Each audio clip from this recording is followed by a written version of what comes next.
Hi, this is Marcel of Marcel on Tech, and today I am sharing with you what are the best smartwatches available from the likes of non-Apple, Google and Samsung. We have here the Samsung Watch 6 and the Google Pixel Watch 2. These two are going to go head to head with each other. They've got individual videos all over the internet about these, but I've not seen any videos that are comparing these two together because I thought they were the most comparable. And I would love to share with you which one I think you should get. So let's get into it. Right, okay, so let's get into these two amazing watches. And obviously we'll do one at a time. I've got one on each wrist, which is both a bit weird and draws attention to myself, but otherwise it is a very, very cool experiment to have. So let's have a little look at the design on both. So let's start with this Samsung. The Samsung Galaxy Watch 4 comes in obviously two iterations. So this is the 44mm, and you get it in a 40mm as well. And that basically means that you get no bezel. So the Classic, which is the watch that you see in all my other videos, I do have the Watch 4 Classic, which has been my daily driver. This is two versions up from that minus the bezel. And the reason I didn't get the Classic was because I didn't really use the bezel as much as I thought I would. But as a design feature, I love it. And as a protective feature, because I actually have a cover on the top of mine, it's very good. Because obviously you're always most likely to bang something on the top screen here. Whereas with this, it is completely exposed. But as you can see, it is a gorgeous, gorgeous screen. This is the 44mm one, as I said, and it is the first thing that will stand out to you is just how good it looks. The other features that I really, really like is this frame here breaks away when we go to the main disc of the watch itself. It's a really, really nice, classic looking design with the two buttons on the side and a mic hole there in the middle. And then otherwise underneath, of course, we've always got the heart rate sensors, which will flash away. So I don't want to shine that in the eye too much, but basically we've got a green light under there. And we also have the quick release mechanisms that have been pioneered by Samsung, which means they've upgraded their release mechanisms actually on both watches. It's very, very easy to take off the straps and change them. Now, I got this device second-hand from Amazon, and I'll put links in my description because it was really, really good. And included with my purchase was a spare band. So this sports band came with the device. And it's obviously always good to have extra bands, but what you do get in the box, which is super handy, is obviously just the puck. What you do get in the box, of course, you don't get a charger, but you do get the charging puck. And of course, you've got the cable as well in order to charge up the bad boy. Because I already have the charging puck from my Galaxy Watch 4, I actually wanted to see if there was cross compatibility, and indeed there is. So that's how it comes with this magnetic charging port there, and it's USB Type-C. So obviously it's pretty good. Now it is compatible with my Watch 4. It does charge relatively quickly. I don't believe the charging speeds have increased with the Watch 6, which is a bit of a shame, but it is not that bad. So that's what's inside the box. Otherwise, very little else is in there. In terms of design, the strap that comes with this is very long. It actually has a very long strap here. My wrists are very small. So as you can see, this is a very large watch on my wrist, but I just love this screen real estate. Now, going over to the Google Pixel Watch 2, this is a much smaller watch. And actually, I was unprepared for just how small it is. I've got tiny wrists, and this even looks tiny on my wrist. And I was very, very surprised to see just how small this was. You actually don't really have any visible microphone holes. You've got a speaker on the side here, just there. And of course, you've got a rotating bezel. Now that is actually more useful than you might think. And there is a very tiny hidden away button just there that's actually really stiff and hard to press unless you push quite hard. But that's probably because it's brand new and that will loosen up over time. But I find myself forgetting all about it and basically very rarely using it. As you can see, when you press it, you get the functionality of your recently used apps. We'll go into more about that later. But basically, the design is very good. Very smooth, very well engineered. I do like the strap, I have to say. Both of them have now got this tuck-in strap which goes in and behind the strap, which is just a genius idea because my Watch 4 doesn't have that and it always flaps away, which is super annoying. This is very, very useful, particularly when exercising, because the strap tucks into and under, and this is an incredibly simple mechanism with this button here that just pops off and pops back on. The Pixel Watch 2 comes with an extra strap in the box, but you only get one end, and it's a longer end in order for you, if you've got a larger wrist, in order for you to change that out, you can actually swap it out for a larger wrist strap, just like that. There we go. And again, they've got this proprietary strap changing device here, which is super simple. You just push a button on the side of the watch. You push a button on the side here and you slide it out like that. It's incredibly easy to do. I've heard some reviewers saying they struggle with it. I think you'd have to be quite special to struggle with it because that is really, really easy and it's done. Okay, as easy as that. So this watch is much less imposing than I was expecting because it is much, much smaller, but it is a really, really nice panel. So let me just pop this away and get this out of the way.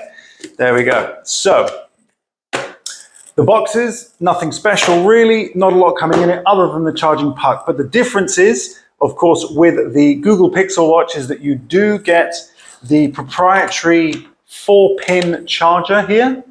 So you'll see that it only goes, and it does only go on that way.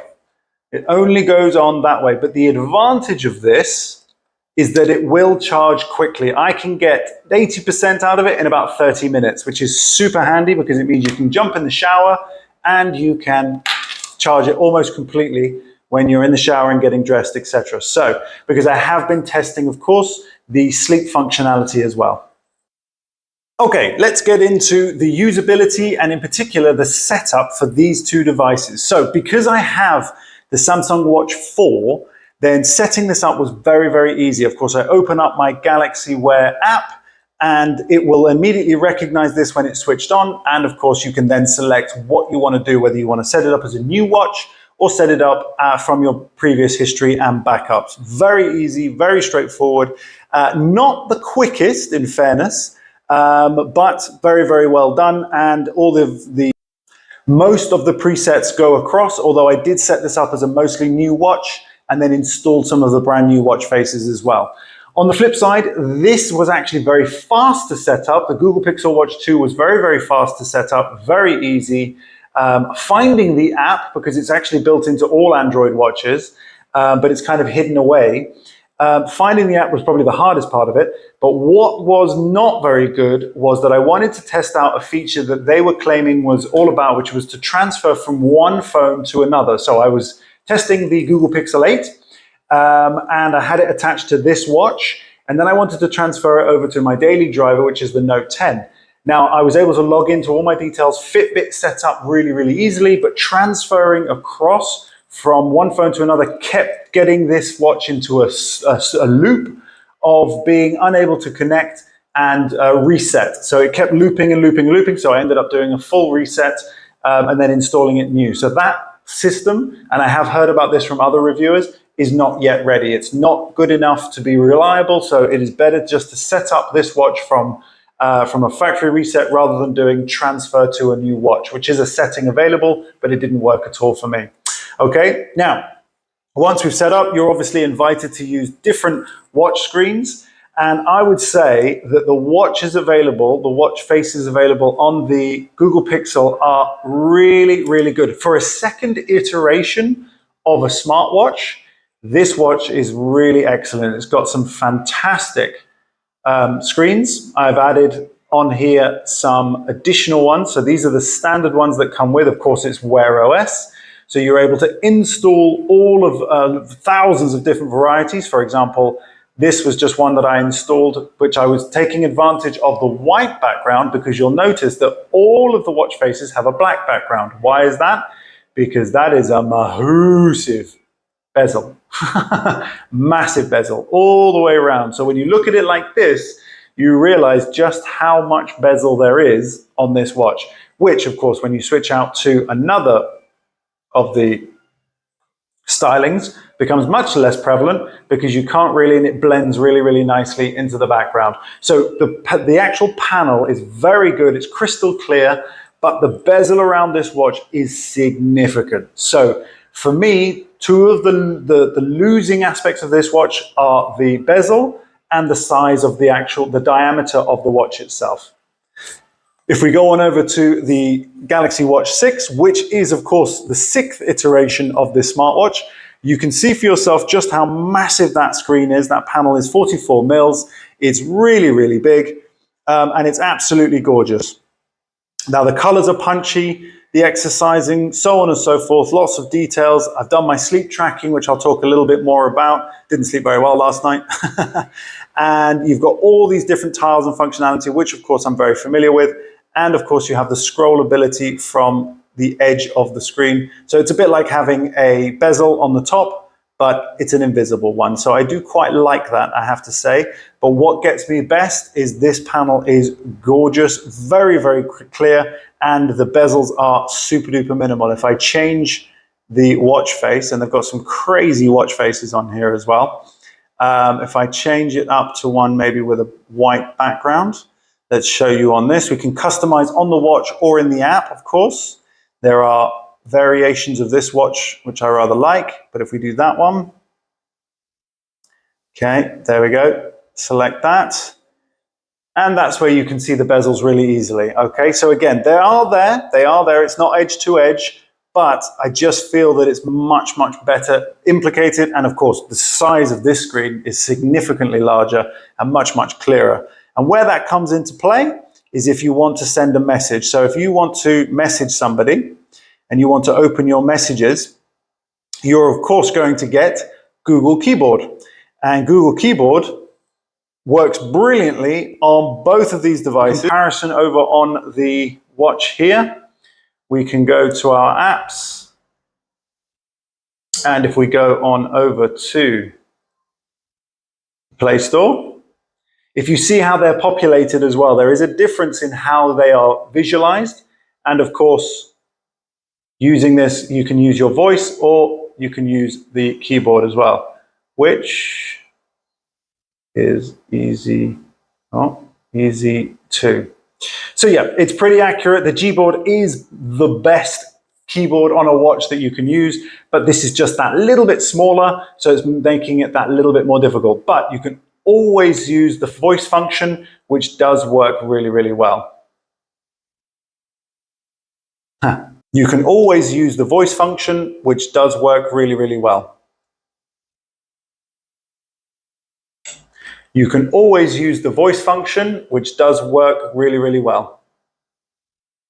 Where the Google Watch 2 wins out over the Samsung is actually over notifications. This watch is brilliant at notifying you about literally everything. And of course, that's completely controllable. So you can decide what it's going to show you and how it presents it, whether it's going to make a sound. I find myself invariably turning on DND, which is do not disturb, because of course it does chime and ding and so on and so forth, depending on what you've got it to push towards you. And it is so good at notifying you on everything, because it's mostly set as default, that it can become a bit intrusive, but you can obviously go into settings and change that out and obviously select exactly what notifications it's going to tell you. I find that on the Samsung, it's a lot more subtle about which apps it does actually share in terms of notifications. And the haptic motor on this is excellent. This has definitely got the best haptic motor I've felt on any smartwatch.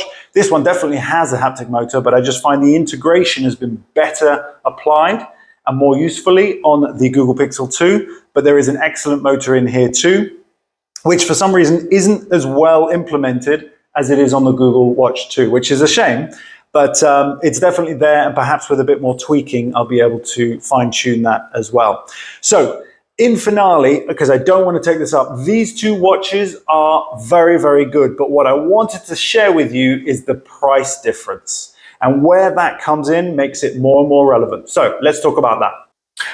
Okay, so we've done a walk around and a look through on both of these watches, the Google Pixel Watch 2 and of course the Samsung Galaxy Watch 6. So these two devices are the best you're going to get really for smartwatches that can do health tracking, sleep tracking, notifications, voice calls, video calls as well. And they are both on par with each other in terms of, I was using the Google Pixel Watch 2 for 2 weeks, using the voice function, using the fitness functions, and it is very reliable. I have to say, I was comparing the two even whilst training and measuring the heart output, and it was very, very similar. 1 or 2 beats difference depending on what I was doing.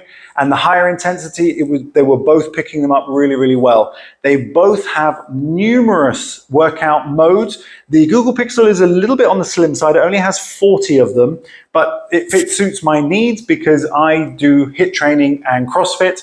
So there is a category for that in the watch, as there is on the Galaxy Watch 6 as well. So there are options available if you do alternate. Of course, you've got running, cycling, rowing, all those types of things as well. So really, there isn't going to be a huge amount of disparity between these two. You're going to get the same level of reliability. We know that Garmin, for example, probably makes some of the best GPS and tracking smartwatches, which makes them in the upper tier price category.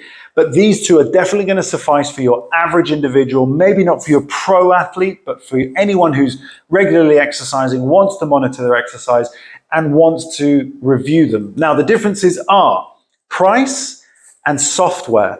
So price-wise, the Galaxy Watch 6, I managed to get this for 280 euros. Now, that is 70 euros less than retail, simply because it was secondhand, but it's in perfect working order, and I got a free band with it as well. So I love that about Amazon secondhand because it's so useful and obviously helps to keep things recycled as well. So this is an excellent watch with an amazing screen and great functionality. The Google Pixel Watch 2, however, was 400 euros, obviously brand new. I couldn't find any secondhand just yet because it is somewhat newer, but it's 400 euros. But the kicker is, you obviously get the software that comes along with Samsung built in, but with the Pixel, you get the Fitbit software, which is, in fairness, more detailed than the Galaxy. However, you do have to pay a subscription. So there is a free service that you can use that covers probably about 75% of all the information you're going to want. But after the free trial period, and in fairness, you do get a free trial period when you buy the Pixel Watch 2 and you associate it with your account, you will get a trial period. But after that, you're going to have to pay 80 euros a year in order to maintain that same level of information. So not only are you buying the watch itself, you're paying a subscription service to Google, because of course they own Fitbit, in order to maintain and access all the information that this watch can gather. So there's not a great payoff. And I would say for value for money, in terms of getting everything you might want, but also getting great value, you might want to go for the Galaxy instead, as well as obviously winning on a massive, massive screen. If you want a little bit more detail and you're okay and happy to pay that additional price, and you want something a little bit more subtle, don't forget that there is a smaller size on the Galaxy Watch 6. If you want something quite subtle, something that will blend in, something that looks like a pebble or a small watch, then this is never going to let you down. Battery life on both, I'd say, is the same. They both claim to be 2 days. I very rarely get 2 days out of these things. What I'm now able to do, unlike on my Watch 4, is I can do full day with training, with health monitoring, always on display. And I can do sleep tracking. And then in the morning, I can charge them up relatively quickly. I've had to do that with both of these devices. You're still not getting much more than a day, day and a half out of these watches. This is a tiny watch. This is a bigger watch with a huge screen, so of course it's pushing that out, whilst doing, both of them doing an awful lot in the background as well as health monitoring constantly. So there are tweaks that you can employ in order to extend that time, but if you want the full usage of the watch, it's going to be 1.5 days maximum. If you shut things down like the sensors, or you don't do the sleep tracking, if you take it off at night, you switch the watch off, of course, you're going to get a little bit more. But in real life, if you want to get the max out of it, it's still going to be 1.5 days, etc. So really, it comes down to price and what your budget is and who you want to be associated with. There are a few more perks with the Samsung in terms of having a Samsung as well, but really they're very, very similar because they're both running Android, of course, and they're both running Wear OS. They're very, very similar, but the layout I find on the watch faces on the Galaxy are a little bit more refined and defined because it's an older watch, but this is an excellent effort after literally 2 iterations. So you will not be disappointed with the Pixel Watch 2 on the basis that you know that it is a smaller watch, a little bit more delicate, very exposed obviously to potential damage because there is no protection, but very, very usable. Okay, so I hope you like that analysis. If you've got any comments or if you've got any objections, put them below. I love that. And don't forget to like and subscribe. That helps me out massively. And I look forward to seeing you very soon in my next video. Thanks so much. Bye-bye for now.